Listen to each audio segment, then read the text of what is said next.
Hey, everybody. Welcome. We're talking news and stuff with Tom Conrad and How you Andrew doing? Rockman. How you doing, Tom? Doing good, buddy. Doing good. Just got a new toy. Oh, yeah? What'd you get? So, was at a gun shop looking for just magazines. Never hurts to have. And they had the loading truck pull up, and I see the guy putting a Smith and Wesson box out for a pistol. And I was like, oh, what do you got there? He's like, it's a Smith and Wesson M&P M2. And I was like, sweet. Well, how much is it? And he tells me like $529. I'm like, what? $529? Usually like a steal for a gun. I'm like, is it is it broken? How much do you expect it? How much would you think it would cost? Really, it's a good gun. First and foremost, they're good guns. Great quality. It comes with, like, this one came with a interlocking holster, which is actually what I carry for my. Hold on. Oh, there it is. Yeah, for my duty. What's interesting is it's got some teeth grips, so your finger doesn't slide off.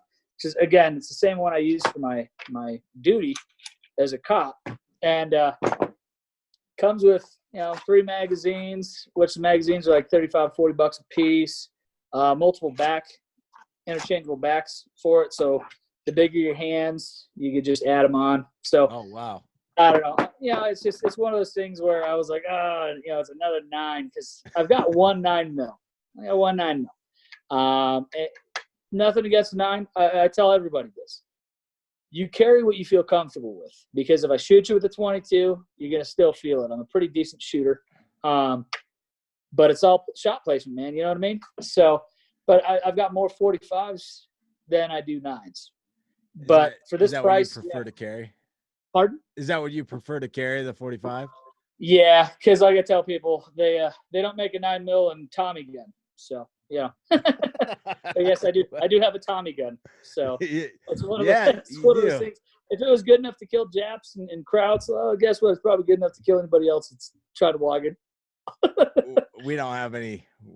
We don't have any beeping functions. I guess they might have been. Okay, excuse me. If it was good enough to kill Japanese and Germans during World War II, right? And I don't think World War I, the Germans. I don't think those the other people that you referred to even exist anymore, as far as I. Yeah, no, it's as I tell people, like, I'm a white guy. I've got Native American blood in me as well, but ultimately, you are what you are, man. I tell everybody, like, it doesn't matter if you hear that N-word drop 24/7. And what's sad, I heard it at my kids' daycare, or not daycare, their school on the playground. And really? I was like, what in the heck? And it was a little kid, or?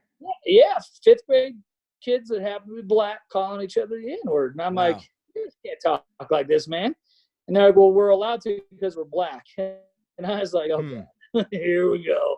Here we go. But yeah, it's one of those, I tell people all the time, like, I'm white. The minute I start beating my wife in a wife beater, looking like a typical redneck hillbilly, guess what? I've turned the tides from being a white person to a dirtbag cracker / honky. Yeah, I mean, so if you run a certain if you run a certain way in my book, like that, you're fitting a stereotype, if you will.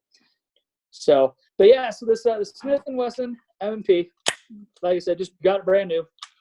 One of my good buddies, who's a police sergeant with me, he's a USA pistol shooting guy, and he swears by him. He's like, man, you'll never go wrong, never go wrong. And 17 rounds in the mag with one in the chamber. That's 18 rounds of terror behind the right hands.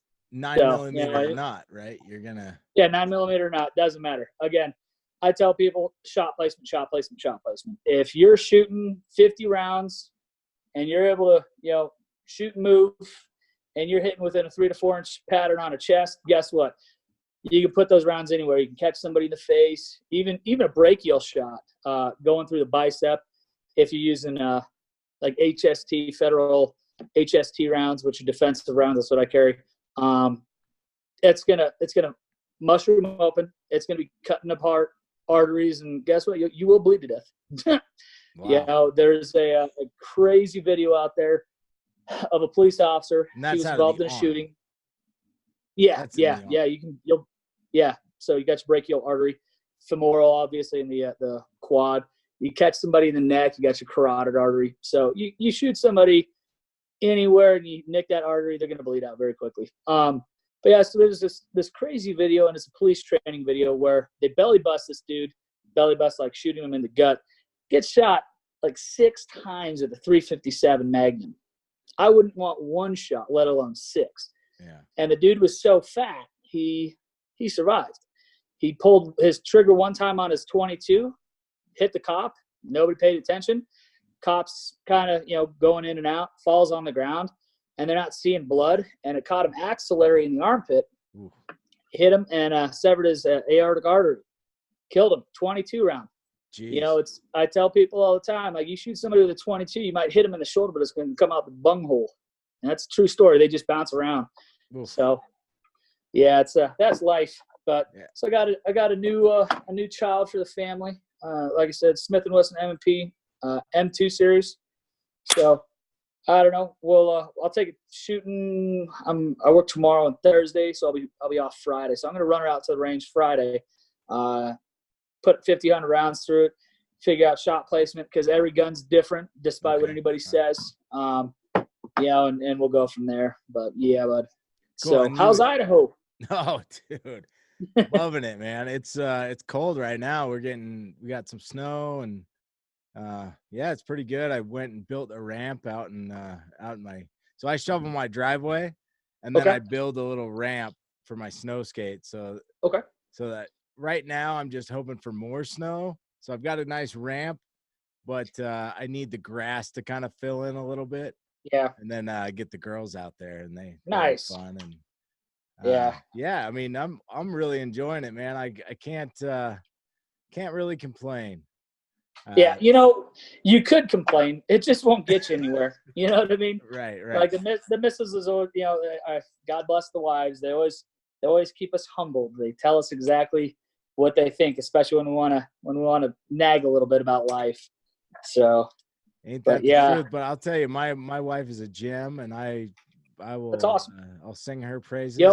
Most wives, there's a reason we keep them around, because they keep us equally balanced. Like I tell people, I can sometimes be a very, very overbearing or excessive in life, and you want to find that perfect balance. Like if I'm over here, I want her somewhere here so she can kind of even me out just a little bit, give me that pendulum. You know what I mean? Yeah. But that's definitely.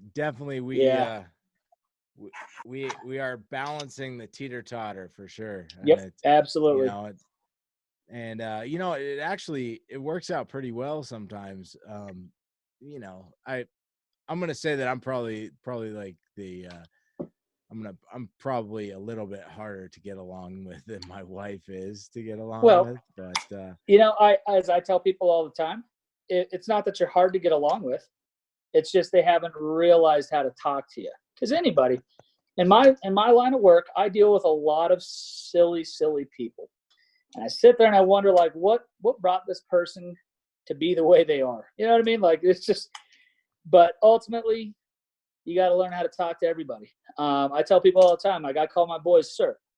I'm like, excuse me, sir, what are you doing?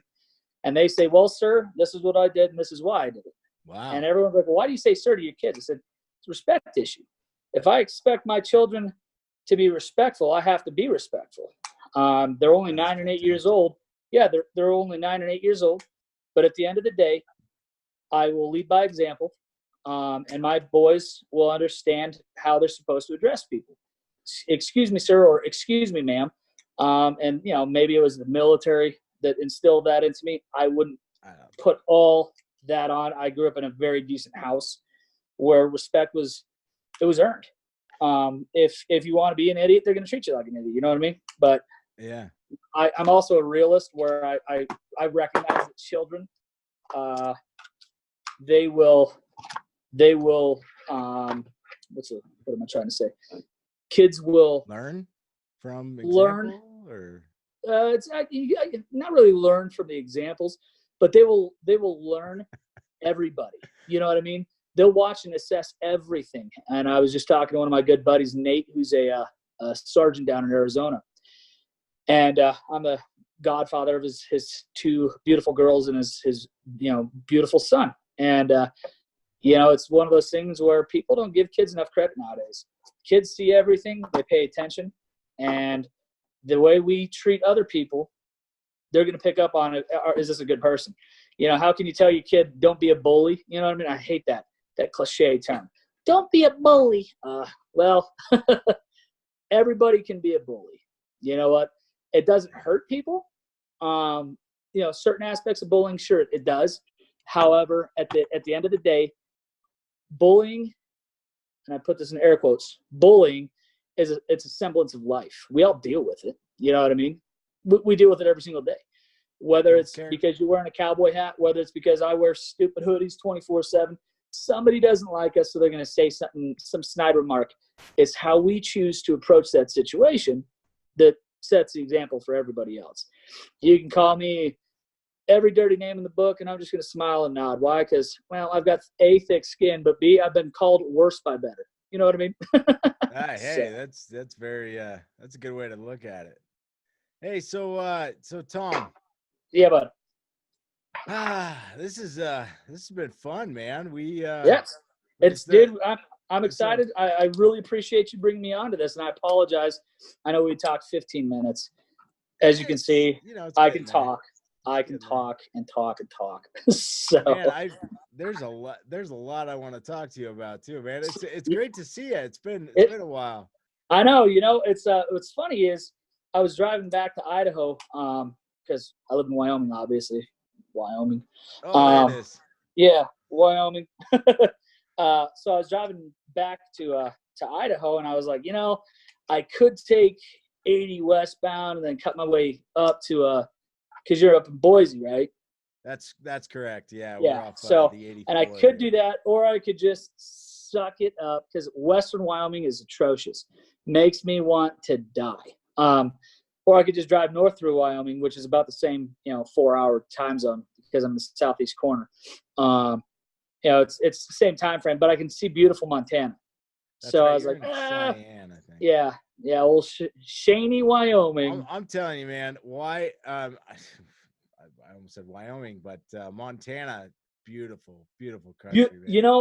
And I'm envious because if anybody that's listening, Andy and I go years back. And when I say years back, Andrew was actually delivered by my mother. I was gonna bring that True up. story. True story. Family. That's right. Yeah, true story. Right. So, yeah, we go years back, football and junior high and high school and being idiots and I made it suburbs. Say what? I only made it 1 year. Yeah, it doesn't matter. But train tracks killed me. But dude. Oh, dude, monkey drills, man. That was monkey enough, drills. Man. God, yeah. I sit there and I laugh though, dude. Like we've been through some stupid stuff. Suburbs of Seattle, place called Kirkland. Yeah. Jumping bikes in the rain, getting dirty, and like I look outside nowadays when it's raining, and where are the kids at? Playing video games. Like jeepers creepers. I've got to say, Tom, I like it here in Boise, but there's something about the weather there in Kirkland, and people complain about it, but I've got a little nostalgia, I think. Yeah. If I go back and it's just rainy, crappy day, I'm going to probably take a walk, Yeah. There's something about it. And that's just it. I tell people all the time, like when they're down or depressed, I'm like, is it raining? No. Why aren't you outside then? Or is it raining? Yeah. Why aren't you outside? Well, it's cold. Like, you realize what Pacific winds do when you're cold? Like, it goes down to the bone. Yeah. But ultimately, at the end of the day, man, what did we do when we were younger? We just ran around. Idiots. That's right. Yep. Police neighborhood, patrolling on our little bike gangs, dude. It was good times, man. Like, that was life. And I tell people all the time, like, I'm sad now because I live out in the country. And I got like 2.5 acres of property. My neighbors to the north, side. I feel really bad for you, Tom. No. So it's sad because it's all dirt roads. And so we've like my youngest, he's got a girlfriend. and it's pathetic how I have to say this. She is 2.5 light, not light poles. That's pretty young. Electrical antennas. You know those big, huge, like 300-foot antennas. She's 2.5 to the north of me, and people are like, "Well, how many roads?" I was like, "I don't know, like 3." But you know, like that's my kids. They jump on the power line, they walk it, and why? Because it gets right to her house. Nice. And so when I tell people all the time, like, you know what, my kids are outside 24/7. Well, what do they do? What don't they do? The last snowstorm we had, I went out and I've got this. Everybody's seen those little pesticide sprayers. I fill it with water, right? Okay. I fill it with water, and I go up to my hill, and I'll ride a sled down real fast, get a good little groove in it, and then I start spraying it, and I get it icy in the morning, and we really cruise. It reminds me of National Lampoon's Christmas Vacation. Oh yeah, when Clark Griswold, yeah, he's got the food, the cereal additive or some varnish or something. Yeah, exactly. So like I'm like 210 pounds, and my boys and I have a game like who can go the farthest. You'd like to think when it's iced over, the weight is going to help you. Absolutely not. My youngest, who's 8, and he's probably, I don't know, he's 40. He's like maybe close to 48 inches. He's light, man, and that kid can cruise, dude. He is just quick. Alexander, he's very long. As a 9-year-old, I'm 6 feet tall. He's up to my shoulder now. I think it's his ears that drag him back because he kind of looks like me when I was younger, real big ears. But he's so long though, his feet drag, and I'm like, bud, kick your legs up. Is that your daughter? It is. Yeah. I think we should wrap this up. It's okay. It's dinner. All right, hey. nope. Okay. Oh, she's